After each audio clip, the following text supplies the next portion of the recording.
Thanks for coming, Mr. President. It's good to see you. You talked in the State of the Union very well about a number of the challenges that we face as a country, which are serious. I mean, even before we were driven into the worst recession since the Great Depression, the last period of economic growth in this country's history was the first time middle-class family income actually fell during a period of economic growth. No net jobs created since 1998. Household wealth the same at the end of the decade as it was at the beginning, and an education system that's not working well enough for our kids.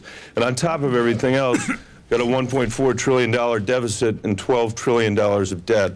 I was saying that the other day, by the way, in Colorado, and I was talking about how our kids were going to have to pay this back if we didn't make this decision that we've got to face up to. And my daughter Caroline, who's 10, was there, and she walked out with me at the end and she said, "Just so you know, I'm not paying that back."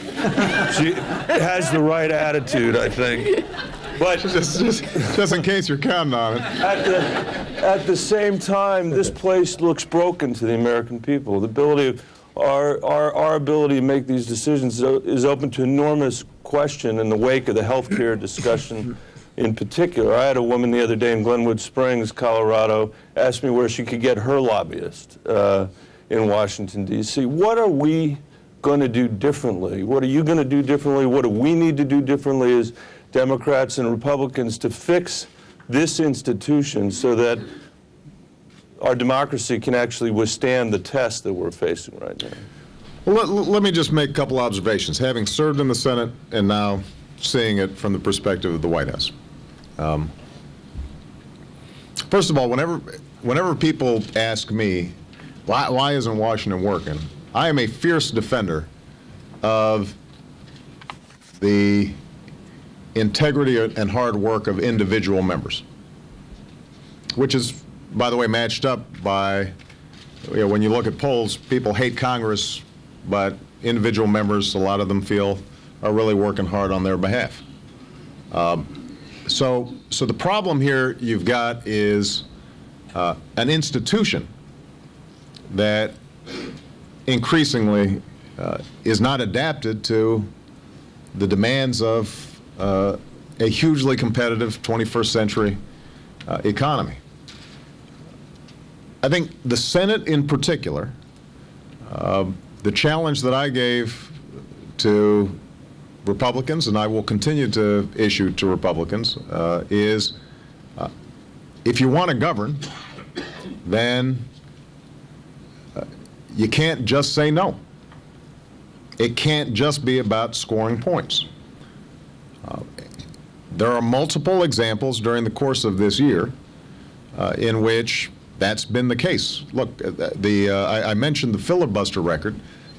We've had scores of pieces of legislation in which there was a filibuster, cloture had to be invoked, and then ended up passing 90 to 10 or 80 to 15. And what that indicates is a degree to which we're just trying to gum up the works instead of getting business done. That is an institutional problem. In the Senate, the filibuster only works if there is a genuine spirit of compromise and trying to solve problems as opposed to just shutting the place down.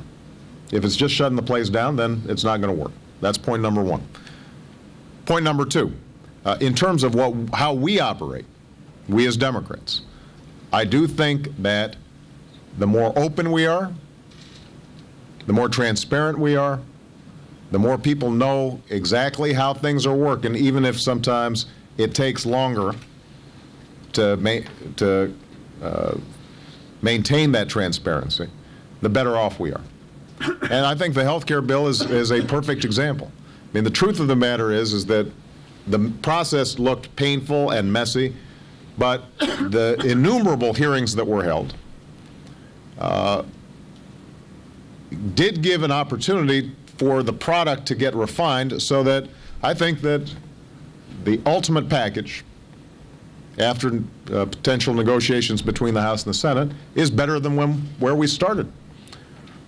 And there was a possibility, and continues to be a possibility, to be in discussions with the American people about what exactly that bill accomplishes. On the other hand, and I take some fault for this, At the end of the process, when we were fighting through all these filibusters and trying to get it done quickly so that we could pivot and start talking about other issues that were so important to the American people, some of that transparency got lost. And I think we paid a price for it. And so it's important, I think, to constantly have our cards out on the table and welcome challenges and welcome questions.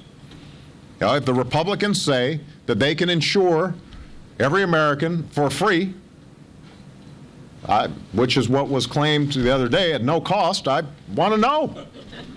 Because I told them, I said, why would I want to get a bunch of lumps on my head doing the hard thing if you've got the easy thing?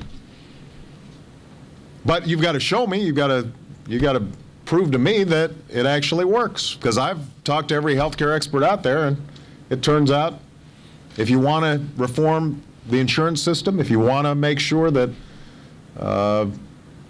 people without pre-existing conditions are able to get insurance, if you want to provide coverage for people, if you want to bend the cost curve, then you need a comprehensive bill. Because this is a complicated area involving 1/6 of our economy. But we should be open to that dialogue and not underestimate the power of the American people over time, despite millions of dollars of advertising to the contrary from the insurance industry and others. We should not underestimate the American people's willingness to say, okay, I got it. And there's still going to be disagreements, and some will disagree with us. But we've got to constantly make our case, I think, and not play an insider's game, play an outsider's game. Last point I would make about this, you know what I think would actually make a difference, Michael? I think if everybody here, excuse all the members of the press who are here, if everybody here turned off your CNN, your Fox, your, just turn off the TV, MSNBC, blogs, and just go talk to folks out there instead of being in this echo chamber where the topic is constantly politics.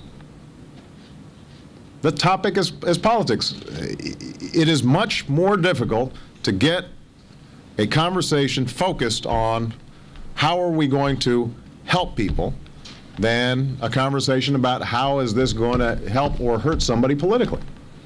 And that's part of what the American people are just sick of. Because they don't care, frankly, about majorities and minorities and process and this and that. They just want to know, are you delivering for me? And we've got to, I think, get out of the echo chamber. That was a mistake that I think I made last year, was just not getting out of here enough. And it's helpful when you do. All right.